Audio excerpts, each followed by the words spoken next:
Well, hello there. How are you? I am doing very, very well. Thank you so much for asking. What a beautiful time of year to be with one another. Thank you so much for joining me in another episode of The Working Ant with me, your host and coach, Rami Balut. It's such a pleasure to be with you during this time of year. I hope you're gearing up for the holidays, just getting some much needed much deserved time off for the year.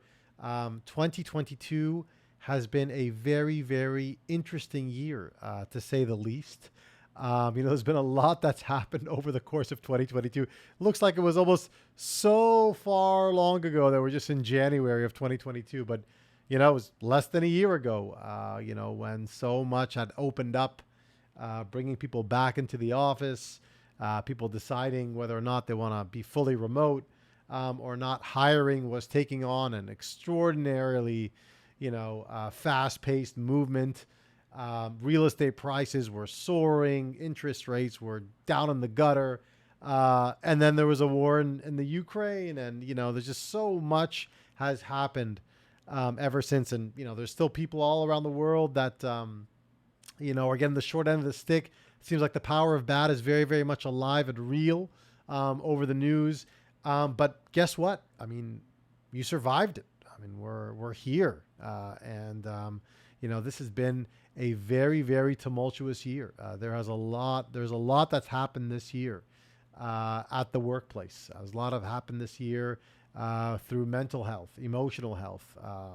People having different perspectives on how to conduct themselves, not just at work virtually or actually in the office, managing teams that are fully remote, hybrid now, dealing with relationships that are no longer in person, some of which will continue to be maintained virtually, and having a depth to a relationship that way, which has taken a lot out of people. And I can tell you from my perspective and for yours truly, that's been a constant challenge, meeting people virtually when, yours truly was always used to the handshake and the hug before a session. And yet, times have changed.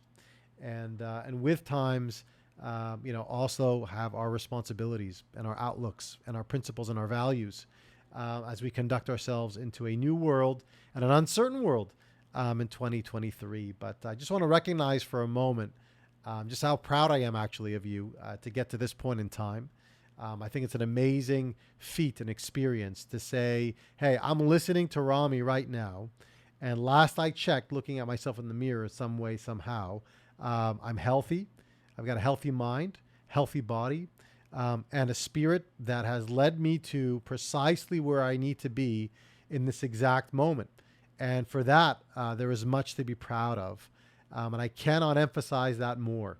There is so much to be proud of. And despite whatever may come in 2023, just know that, your ability to remain adaptive and agile and accepting of things that, we just can't change. External factors that have been impacting our macroeconomic climate, our stocks. If you've got a crypto profile or if you've got just regular stock, everyone's hurting there. Who knows how things are going to go in 2023. But, there's a lot of that stuff is just fluff, I'm going to argue. A lot of that stuff is really just things that are distractive, if anything, and distracting you primarily from, what you should be focusing on, what is essential to you, what is that asset that we should be nourishing and protecting as we go into a new year. And today's topic of conversation is around identity, and how identity has actually been such a strong force, remains to be such a strong force that we concoct, that we evaluate, that we construct, that we put some pieces together here and there, and find ourselves doing our utmost best, consciously or subconsciously aligning ourselves to that identity. The reason why I actually chose this topic of conversation today is because it's a topic that's actually been said time and again, not just by Tony Robbins, but by other psychologists, in that, one of the strongest human emotions is to do everything possible to maintain that identity that one has created for his or herself. And that speaks volumes, right? I mean, imagine that whatever it is that we do, how we conduct ourselves, the language that we use, the actions that we actually take are very much indirectly or directly aligning ourselves precisely with the identity that we've created for ourselves over the years. I mean, that, was a topic that I just couldn't, ignore. Actually, after a true story, I went to the Men's Warehouse not too long ago to rent a tuxedo for an event that I was actually emceeing. And, I have a very, very fond relationship of the Men's Warehouse. Not just because I've been to the Men's Warehouse several times, growing up, but my father was very good friends with George Zimmerman prior to it actually even being the Men's Warehouse. This was somewhere, I think, in the mid 80s on Evans Street in San Francisco.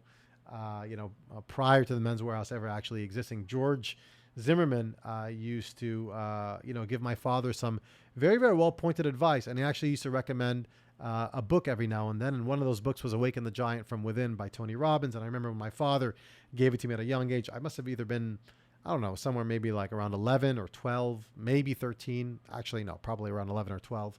When I got that book, I recognized my father's handwriting and highlights all over it because his handwriting was so bad.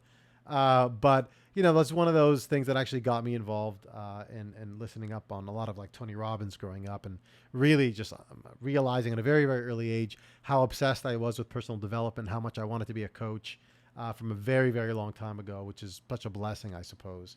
And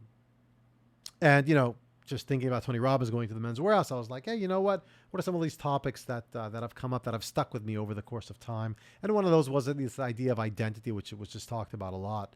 And it's our identity, of course, and that can like be manifested in ways that we just simply are taking for granted. But when we actually talk about them, we realize that, hey, a lot of this has actually been put together. Some of it's been fabricated. Some of it has actually gotten us, well, let's just say all of it, for better or for best, has actually gotten us to where we are today. And I would argue that, no matter how you feel about the identity you hold today, it's actually gotten to you to this exact moment where you're listening to me. You're in a position where, we can, in fact, make changes for ourselves in the upcoming year. There's something so beautiful about having an identity that's led us up into this moment. And yet at the same time, our identity can actually be very, very limiting in how we can seek out opportunities in the future. I just spoke to a client this morning who was telling me that, his ability to change his identity into being a more curious person, a more open person, someone who's much more aware of their environment, actually ended up making him meet a former CEO he had worked with about 10 years ago, who actually offered him a job back. True story. And, he's not going to entertain that because he's obviously in a very, very good place right now. But just knowing that, he could reconnect with somebody, he could go back and have a conversation with somebody simply because his identity was wired towards, keeping an open mind, having optics of opportunity, knowing that, hey, anything can happen at any time that could change my life. It could shift it in one direction that could be to the betterment of myself that I never actually even imagined. But our identity really starts out with the most basics of things. Like, it's like, I like this kind of food. I like that kind of food. I'm a beach person. No, I'm a snow person. I eat meat. I eat vegetables. I'm from this religion. I'm from this political party. This is what I believe. These are my fundamental principles and values. This is what my past has led me to believe up until this point. Hey, you know what? I'm trusting of people. You know what? I'm not trusting of people until they prove their trust to me. If I'm a leader, do I go out of my way for people? Do I understand my people? Do I support my people? Do I promote my people? Do I champion my people? Do I do things to make my people sure and well aware of the fact that I understand what drives their value and their significance in the workplace? All of these things, many of which are just wonderful things, can in fact limit us, because what they actually do is they say, you know what? I am a giver. And maybe this is the time for you to actually be a receiver in 2023, to ask for something, to go out of your way to promote yourself, to go beyond just letting your work speak for itself, and instead perhaps you speak for the work, leaving no room for doubt over the value that you actually bring to the organization, the teams that you are a part of. Even if you are an entrepreneur on the business side of things, thinking about, hey, what kind of a customer do I want to have next year? The customers I've had thus far have actually yielded these results, and while they may have been good, they're not going to give me the quality of life that I aspire to have for myself and for my family going forward. And so what kind of customer do I want to have? What kind of personality, what kind of attributes do I want those customers to be? What kind of purchasing power are they going to require in order for me to be able to charge an amount that I actually feel comfortable with? I mean, these are all things that are a part of our identity.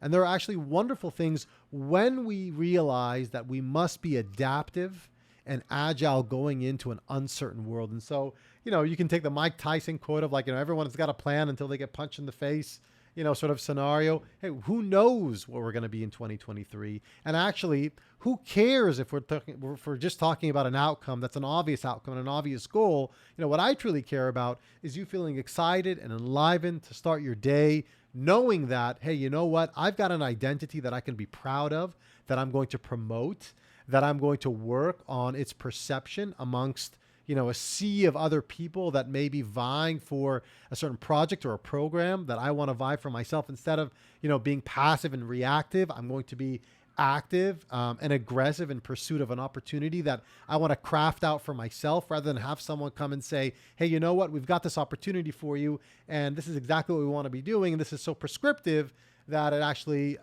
prevents us from, flexing and flourishing the identity that we've been creating for ourselves, and instead relying on somebody else to create it. These are all such important things that I want you to remember going into 2023.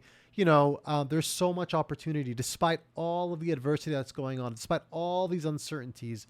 Recognize that there's only so much we can control out there, but controlling our identity, going out and seeking opportunities that align ourselves with it, even going out and seeking people that we can surround ourselves with, that we can grow with. We've talked about this a lot on the Working At.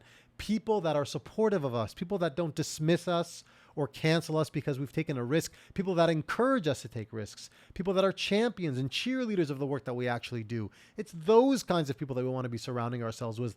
Those are the people that perhaps we have identities that we want to emulate, just by looking and being around these types of people, or these types of people that actually have amazing identities that we want to take bits and pieces of and make for our own. Whatever it is, your identity is key in how you conduct yourself and your experience of life as you know it.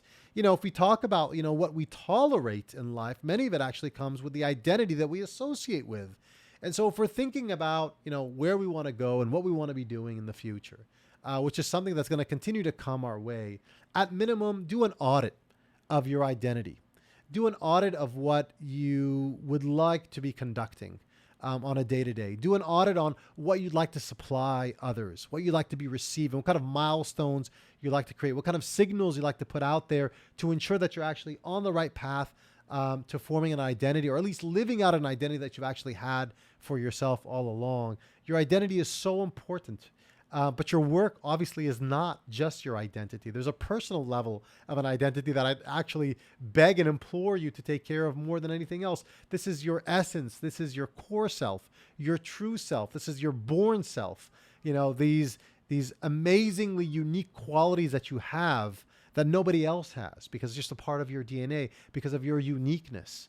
And, allowing that to flourish and come to the forefront. In fact, the ideal scenario would be finding a role that you can, really have this flex and thrive and flourish, rather than suppressed. And you know what? I get it. Some of us need to have an identity that is masked in some way. It could be just our working identity. We separate that from our personal lives. I get it. But so long as you're doing a right balance for yourself, so long as you're going to sleep, with an identity and being able to wake up excited with it, man, how much sweeter would life be? How much more excited would things be for us? And, whether or not you and I have had the opportunity to work with one another, if you've taken a program of mine, if you've just been a podcast listener, if you've worked with me one-on-one, read a couple of articles that I've written, whatever it is, I want to thank you for investing this time with me. And I hope, through some of the messages that I've received over this year of encouragement of like, hey, you know what? This is helpful. It's sincere. It's honest. It's genuine. There's no fluff here. I'm just saying it the way it is. I want to see you succeed. I do truly believe that a better you means a better organization. It means a better team. It means a better company. It means a better culture, product, service, whatever it is you represent. It means a better environment. It means a better community. It means a better society that we have with one another. When you do well for yourself, everyone else benefits. And identity is one of the key elements, and actually the most noblest of pursuits in how we choose to conduct ourselves based on how we view ourselves, our self-efficacy, right? Our emotional intelligence, and understanding like our identity and how it relates to others and how we can maximize, our identity, regulating our emotions along the way, being empathetic, practicing the principle of charity, all these wonderful things that an identity can bring to someone like you, like us, that separates us from those that live passive lives, that are less curious, that are just satisfied, and God bless their hearts, with the status quo. That's not us. That's certainly not you. And I believe in a future where our identity and you yourself can flourish. And that all starts with you, just being the best version of yourself. And again, that's a noble pursuit if there ever was one. So as you go into 2023, think through some of these, ideas for yourself. And think through like how you may be reaffirming a lot of these biases you may have had in an identity that no longer serves you anymore. And actually strive towards an identity that actually does. Do what is good for you versus simply what's convenient. That's all I'm asking for you as we start out together in 2023. And with that said, please disconnect, please recharge.